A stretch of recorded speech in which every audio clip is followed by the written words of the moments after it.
So, good day everyone. My name is Charmaine Cabrigas and ngayon po is ipapakita ko ang ilan sa mga basic MS-DOS command and kung paano sila ginagamit. Kabilang na rin dito ang pag-demo ko sa Discord.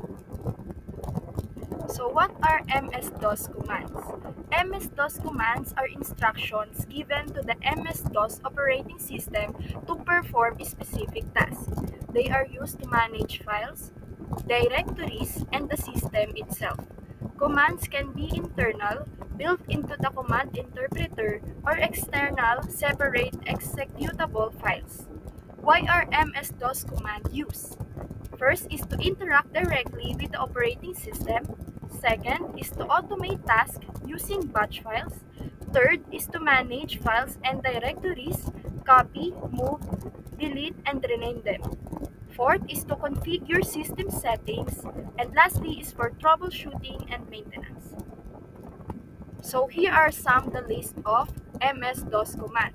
So first is dir. It displays a list of files and subdirectories in a directory. Next is cd. It changes the current directory. Third is md. Creates a new directory. Fourth is rd. Removes a directory. Next is copy. Copies one or more files to another location. Next is move. It moves files from one directory to another. Next is delete. It deletes the files. Next is rename. It renames a file or directory. Next is type. It displays the contents of a text files. Next is date and time. So it displays or sets the system date and time. Next is bar. Stores value. Next is echo. It displays messages or turns command and echoing on or off. Next is CLS. It clears the screen. Next is format. So it formats a disk. Next is ver. It displays the MS-DOS version. Next is volume. It displays the disk volume label and serial number. Next is path. It displays or set a search path for executable files. Next is color. It changes the color of the text command. And lastly is title. So it changes the title of a command prompt.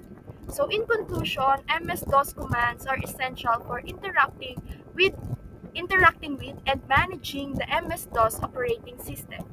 Understanding these commands allow for efficient file management, system configuration, and automation of tasks.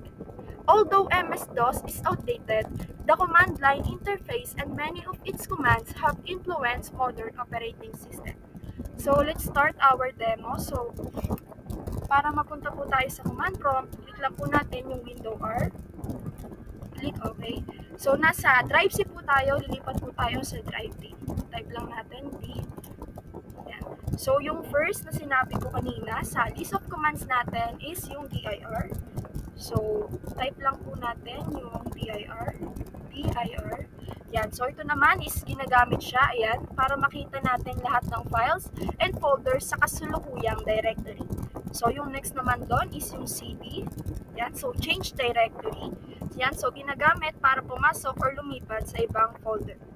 Next naman yung md. Yan. So i-type lang natin yung name ko para lumabas sa folder. So ayan na, lumabas siya. And yung next naman is yung RD. So i-delete naman natin yan. Type lang natin yung RD and yung name ko. Ayan. So mawawala na yan. Ayan, nawala na. So yung next naman is yung copy. So ginagamit naman ito para mag-copy ng file. So copy natin yung testing.txt tapos ilagay natin yung folder natin si Max. Yan. Yan. So tingnan natin. Ayan, nakapunta na siya doon. Nakopy na natin yung txt na file. Next naman is yung move. So ginagamit naman to para ilipat yung file mula sa isang location papunta sa iba. So ngayon naman, ilipat naman natin si testing kay Oreo. So testing.txt Oreo lagay natin. Yan. Tapos ayan, napunta na siya ngayon kay Oreo. Ayan. So next naman is magdi-delete naman tayo ng file. So i-type lang natin delete mo to .txt. Ayan. So mawawala yung delete mo to. Ayan, nawala na. So, next naman is ren, which is rename. So, ginagamit naman to para palitan yung pangalan ng file or folder. So, si Oreo, type natin. Rename lang natin siya into princess. Yan, princess. Yan, so si Oreo, naging princess na yung kanyang name of folder. So, sa type naman, next naman is type natin. Type, yan. So, pinapakita naman dito yung content ng isang text file sa screen. So, i-type natin yan si sample.txt. Tapos, pag-click natin, lalabas na yung nakapaloob sa kanya. Tignan natin. Yan. So, yung name ko yung nakalagay. So, lumabas na siya. Next naman is set var. So, ang purpose naman nito is maglalagay tayo ng variable. Yan. Then, enter lang natin. Lagay natin halimbawa, hi, Charmy. Hi, my name is Charmy. Yan. Yan. And then, gagamitan naman natin yan ng echo. So, type lang natin echo, percentage, tapos var, tapos percentage. Tapos, enter lang natin. Lalabas na yung variable na ginamit natin kanina sa pag-set natin ng var. So, next naman is CLS. So, ito naman yung ginagamit kapag gusto natin i-clear or linisan yung screen. So, mabubura lahat yan. And next naman is yung pag-format. So, ito namang format is ginagamit lang natin to kung gusto natin i-format yung drive. Pero hindi ko siya gagawin since madidelete nito lahat ng files. So, in-explain ko lang siya. Next naman natin is ver. Yan. So, ginagamit para makita kung anong version ng MS-DOS or Windows. So, ayan, nakalagay naman, Microsoft Windows. Next naman is vol. So, yung volume. So, makikita natin dito yung, yan. Makikita natin dyan yung volume label and serial number ng drive natin. Next naman is yung path. Yan. So, dito naman yung ginagamit natin para makita or iset kung saan natin nahanapin yung, kung saan nahanapin ng system yung executable files natin. Next naman is color. So, kung gusto natin palitan yung color ng mga text dito sa ating command prompt. So, gawin natin siyang green. Yan. Yan. So, naging green na siya. Next naman is title. So, yung title naman is papalitan lang natin yan. Lagay na lang natin dyan, Charmy. So, mapapalitan yung title bar ko. Magiging Charmaine's CMD. Yan. So, ayun yung DOS commands, list of 20 of DOS commands. So, ngayon naman pupunta tayo sa these parts. So, bigay lang tayo ng konting introduction kung ano nga ba yung this part.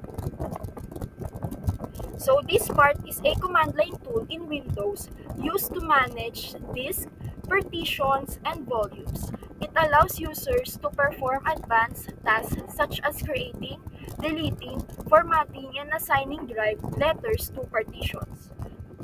Uses and importance. So this part is important because it gives more control over storage management compared to the regular File Explorer. It is especially useful for fixing corrupted drives, preparing disk for installations, troubleshooting storage issues, and customizing system configurations. So, next naman, para mapunta tayo sa this part, click lang natin yung command prompt and set natin siya. This command prompt and set natin siya as administrator, run as administrator. So, yung una natin gagawin is list disk.